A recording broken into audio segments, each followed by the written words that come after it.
Akhirnya gue punya motor untuk memulai touring 3 pulau Den Dimas.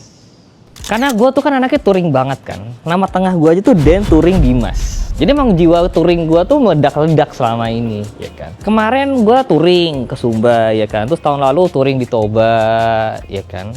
Dan gue ngerasain kayaknya udah waktunya gue punya motor touring deh. Bener sih di rumah ada NMAX, tapi NMAX tuh udah ceper, udah keren.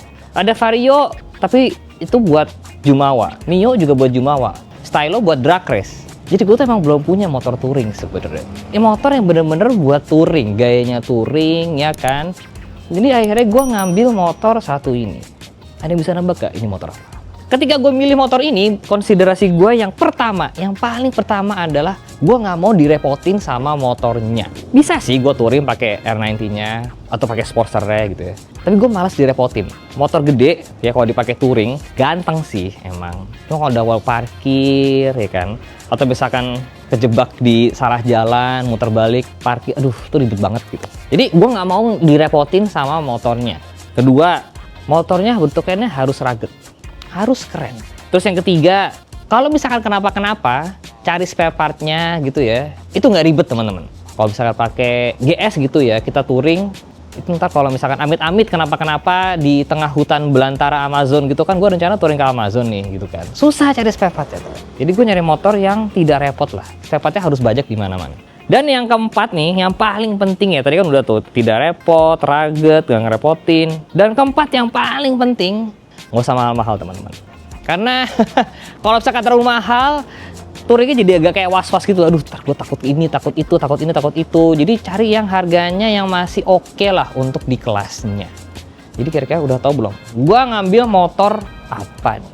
Jadi nggak pakai lama. Mari kita buka motor touring untuk 3 pulau ala Den Dimas. Ini dia teman-teman motornya. Motor touring Den Dimas. Ya jatuh. Take 2. Inilah motor touring Den Dimas. Depannya gak buka. Sedap. Masukin lagu sinematiknya, Rip.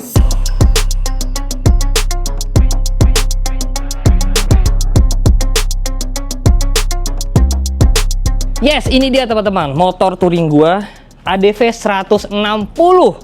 Model terbaru yang kemarin baru banget launching ya.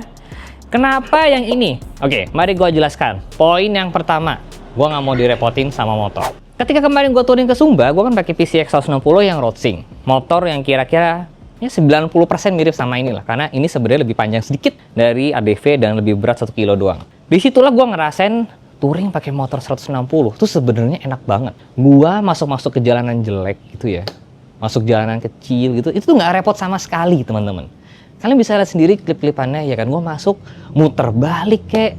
Terus kalau misalkan nggak ada orang bantuin, muter balik sendiri juga gampang banget, maju mundur nggak susah.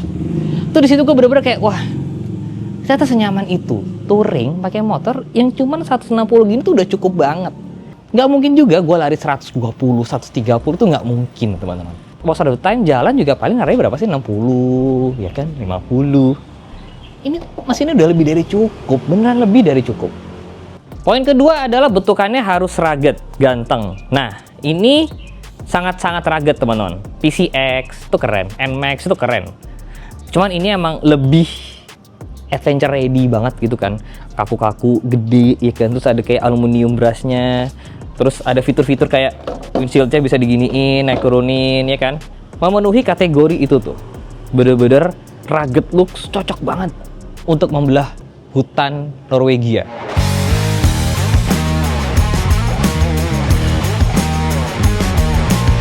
Yang ketiga adalah motornya harus gampang untuk diservis. Yes, gue tahu. Ya, pasti kalian akan komen, nyari body Honda kan susah banget.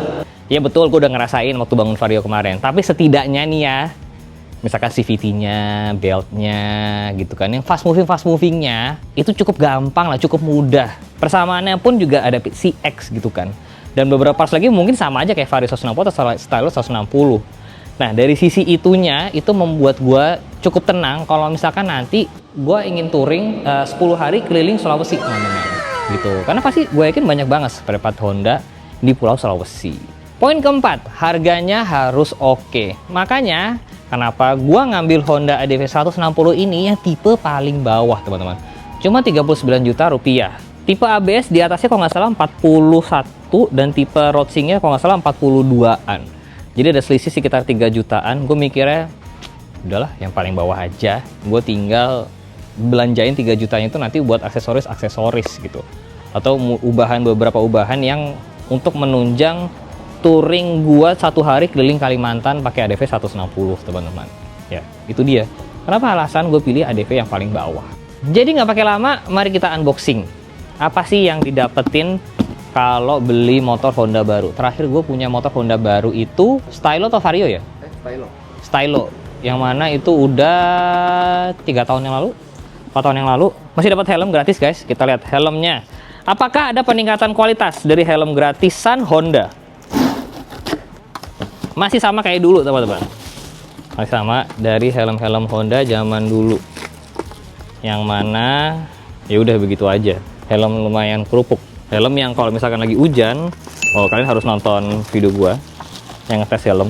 Helm yang mana kalau hujan airnya masuk dari sela-sela sini nih ke muka. Ada cuplikannya Semi waktu itu kena air. Ya, jadi dari helm masih sama aja. Motor yang mahal, motor yang murah, Honda semua helm sama aja. Terus di sini ada bagasi, ya kan? Dan ini semua struk-struknya. Terus itu ada kunci serep, ada USB-C. Tapi ya nih Honda, please listen to me Honda. Ini karena merek sebelah itu di lacinya begini ya, itu udah ada celah ya dibuat di sini yang kayak karet itu tinggal gua ambil. Jadi kalau gua nyolokin kabel ke situ, gua keluarin itu nggak kejepit teman-teman. Karena Honda ini dari dulu kalau misalkan ngecas di situ kabelnya gua keluarin, semua gua tutup, itu ntar pasti kejepit di sini. Dan itu bikin gua bete teman-teman. Karena semakin sering dijepit, kabel semakin gampang rusak. Pasti jadi lebih sering beli kabel. Jadi Honda, mohon pengertiannya. Coba deh, kan motornya mahal, masa ya nggak bisa bikin kayak gitu. Kita tes dulu, masuk nggak? Handphone masuk, sama dompet masuk, oke lah, cukup oke. Yang penting masih bisa masuk handphone. Oke, sekarang kita lihat bagasinya. Jok juga udah masih bagus bagasinya. Nah, ternyata teman-teman, Honda yang sekarang itu banyak bonusnya. Gue juga kaget. Pertama, dikasih ini apa? Tire inflator and sealer. Jadi kalau pecah ban. Oke, bagus nih. Gue belum pernah lihat motor beginian.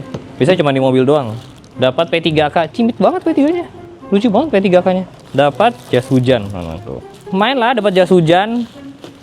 Coba kita lihat P3K-nya dapat apa aja sih? Ini bukan P3K. P3K kecil, ini kecil. Ini kecil, ini kecil. Ini P3K-nya ikut banget. Nih. Saset, guntingnya segini ya Pak. Saset juga anjir. Dapat Hansaplast. Oke plus. Boleh. Enggak, tapi gua suka gesturnya dari Honda. Ya walaupun ini kecil, tapi ini akan kepake teman-teman ya. Ini gue appreciate apa yang Honda lakukan di sini, kasih P3K. Ini keren Honda, bagus. Karena biasanya P3K gini cuma ada di mobil teman-teman. Di motor ada P3K sih lumayan lah. Keren Honda. Ini pasti akan selalu gua taruh sini. Dapat manual book, root, aman. Dapat standarnya Honda sekarang dapat kunci buat di disc brake, ya kan. Dapat jaket. Jadi dapat jas hujan dan dapat jaket teman-teman. Astra Motor, lumayan lah. Dapat tempat plat nomor. Ya. Jadi lumayan, setidaknya bonusannya banyak selain helm ya.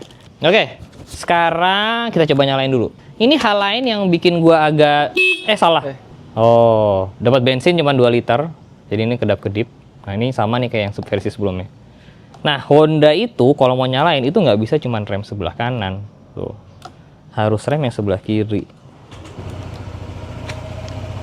Gue paham sih kenapa Honda melakukan itu, ya kan? Karena sebenarnya untuk faktor safety, ya kan? Jadi emang harus 2 tangan lah ya di stang. Tapi di NMAX gua itu rem depan kanan nyalain itu bisa.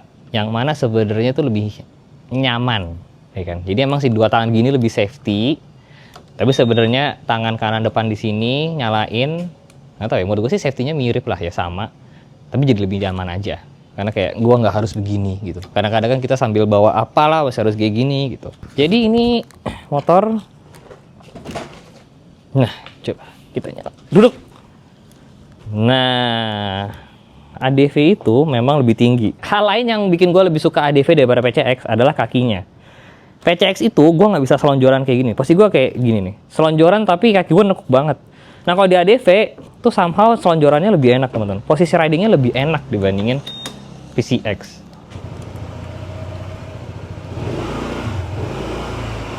Bah, gue udah siap banget nih touring 3 negara. 3 pulau, 3 negara, 3 benua. Dan ini karena nggak ABS. Oh, ini tuh CBS ya, lupa gue. Karena kalau CBS gue nggak bisa ngepot ya. Oh iya. Karena iya. Beh. Ngeri kan? Ya, lah. Ya lihat aja guys, taruh guys. Tuh, jadi ini bedanya memang kalau ADV itu kalau desain standar samping tuh miring banget ya. Ini miring banget sih standar sampingnya. Sama penaruh plat depan nih kenapa di sini ya? Ini kalau misalkan gue lagi jumping kena off-road gitu, anjay, ini mentok ke sini nih. Jadi ini mungkin harus direlokasi. Sama nih guys, jadi yang gue penasaran ya, ADV itu ya sebenarnya lampu belakang itu panjang, lebar, dan dia tuh punya ruangan yang cukup untuk naruh sen sebenarnya. Jadi gue yang bingung adalah kenapa sennya harus di sini sih?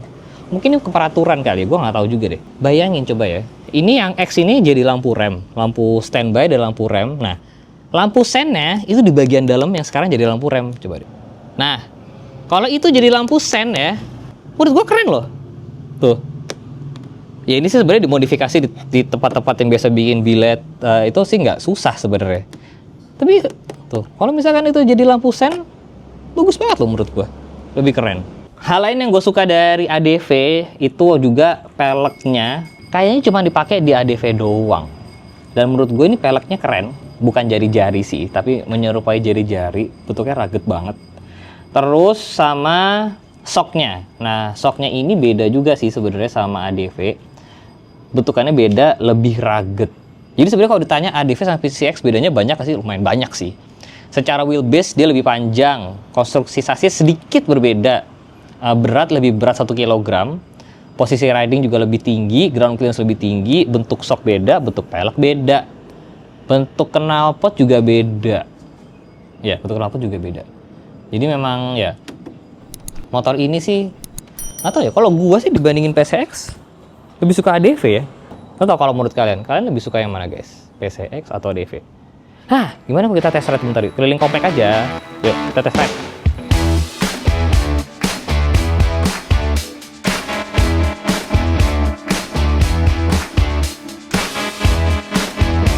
Oke, kita coba lewatin paving block di sini.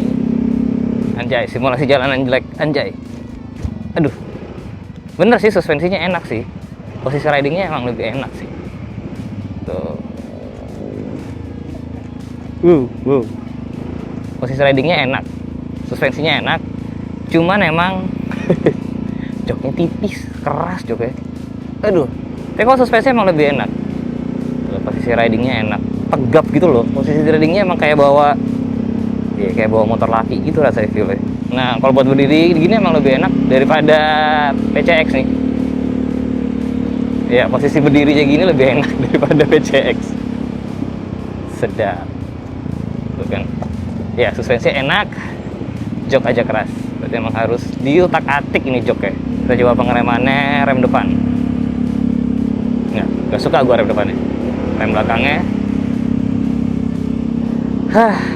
Dari dulu guys, gue nggak pernah suka sama CBS itu, nggak tahu kenapa. Ini salah satunya mungkin karena pengeremannya kayak kurang banget gitu loh. Gue mau coba rem depannya dari lari berapa ini? 25 km per jam. Gue rem mendadak depan ya, 1, 2, 3. Tuh kan, nggak enak, nggak feel-nya kurang banget. Pakemnya juga rasanya kurang. Pengereman fix, harus kita upgrade. Depan belakang nggak suka banget gue. Kalau tarikan gimana tarikan? Coba ya. Ya standar lah, masih 160 cukup aja. Yang main gue suka tuh dibandingin PCX itu adalah posisi riding itu loh. Gue bisa kayak gini nih. Walaupun sih I wish gue bisa mundur lebih sedikit lagi ya. Posisi ridingnya ADV lebih enak sih dari PCX. Siapa sangka ternyata gue akan punya ADV loh. Gila-gila. Ini langsung siap banget nih gue. Touring 3 pulau. Wah, ngeri kan? Bensinnya udah mau habis. Karena dapat gajian cuma 2 liter.